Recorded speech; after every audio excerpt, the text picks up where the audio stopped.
the plot to kill Africa's newest revolutionary. Being a leader in West Africa's Sahel region right now, it's like living with a target on your back. The whole area has become a global hotspot for instability, a coup belt, where governments don't last for decades, they last for months.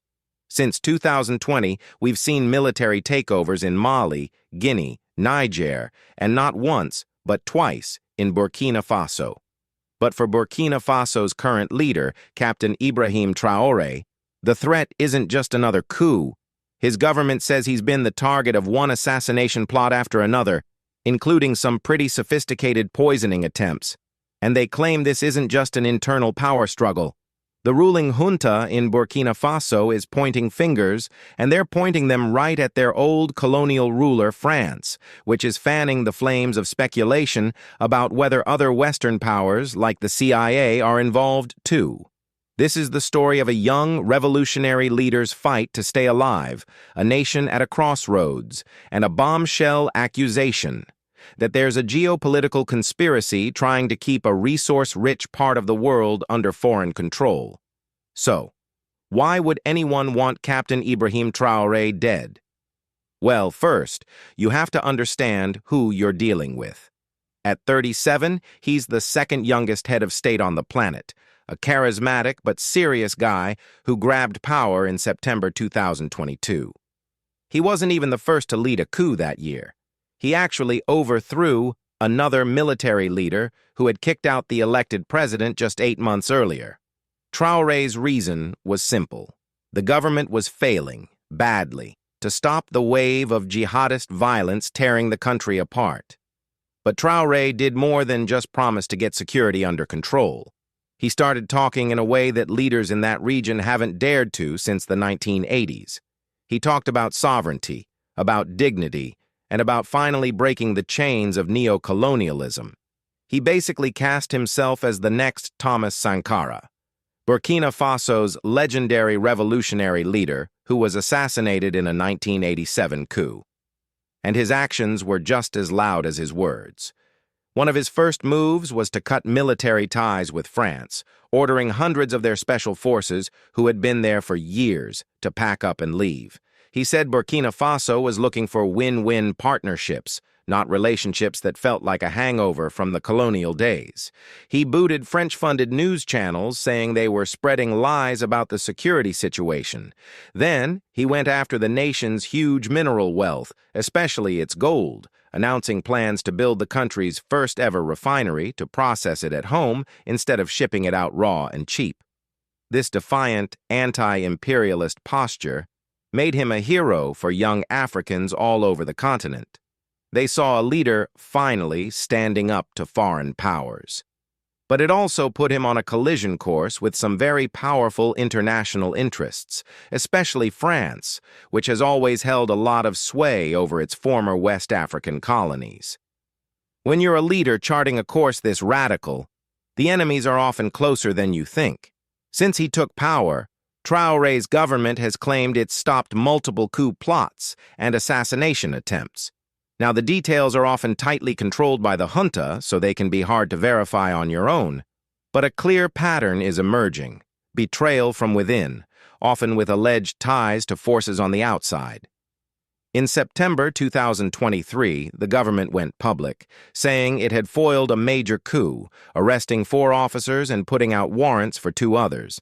The military prosecutor said they had credible evidence of a plot by officers who weren't happy with the new direction. This news dropped just after thousands of Traoré's supporters had flooded the streets to defend him because rumors of a mutiny were already flying around on social media. Over time, the allegations got more specific and more frightening. In April 2025, the government claimed it uncovered another huge conspiracy aimed at killing Traoré himself. According to the Minister of Security, this plot involved military officers leaking secrets, like troop locations and battle plans, directly to terrorist groups. The goal? To make the attacks on soldiers and civilians so bad that it would trigger a popular uprising against Traoré. And then there are the poisoning attempts. You hear these stories all the time. persistent, even if unverified. They paint a picture of a leader who is incredibly cautious, suspicious of even his own inner circle. While a fact-checking group did debunk at least one viral story about a recent assassination attempt, the sheer number of these reports, both official and unofficial, points to a climate of extreme paranoia and very real danger.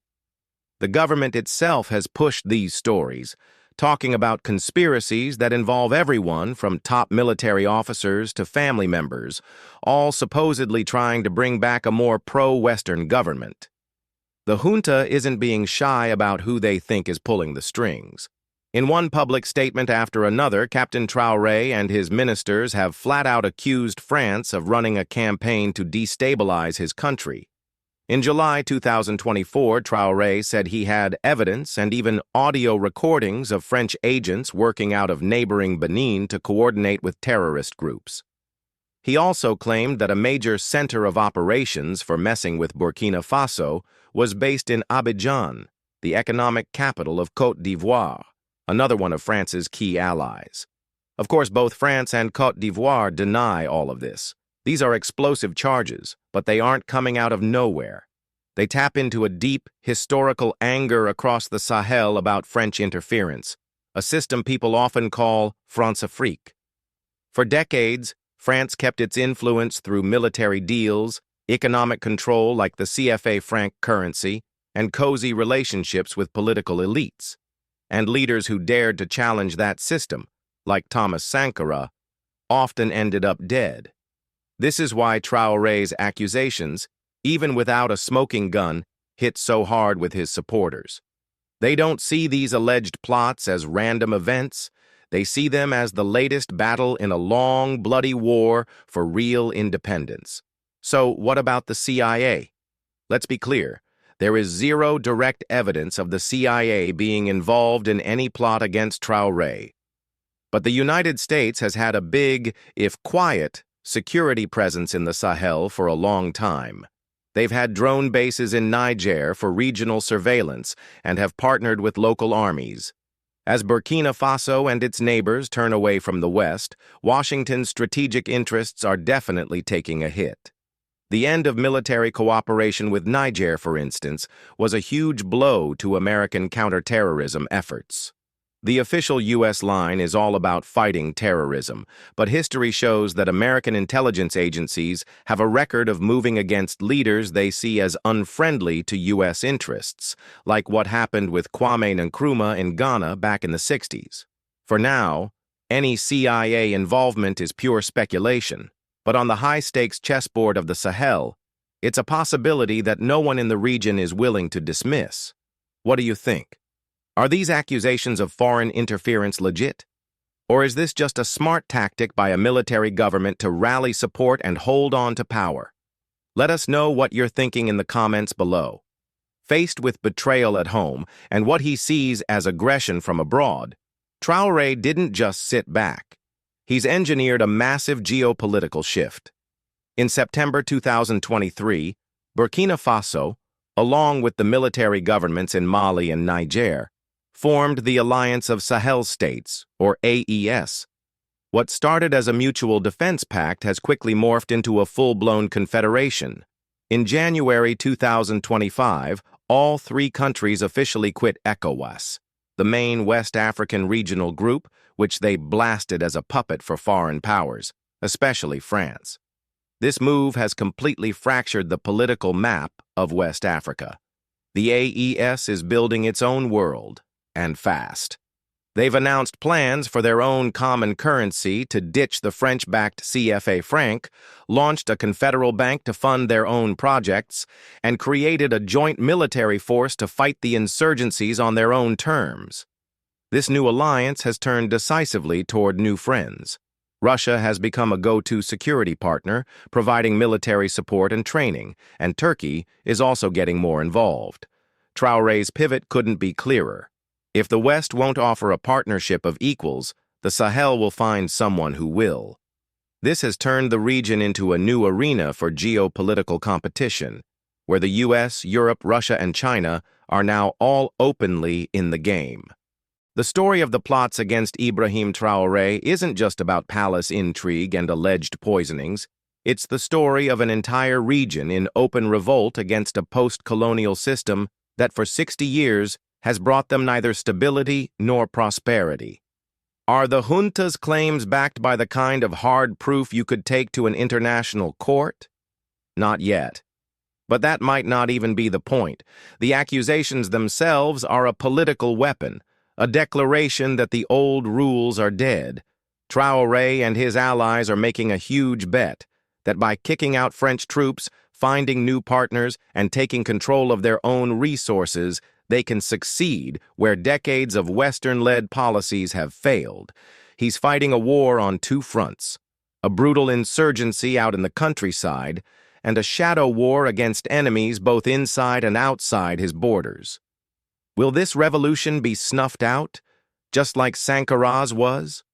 Or will it actually build a new future for the Sahel? That's still up in the air. But one thing is for sure.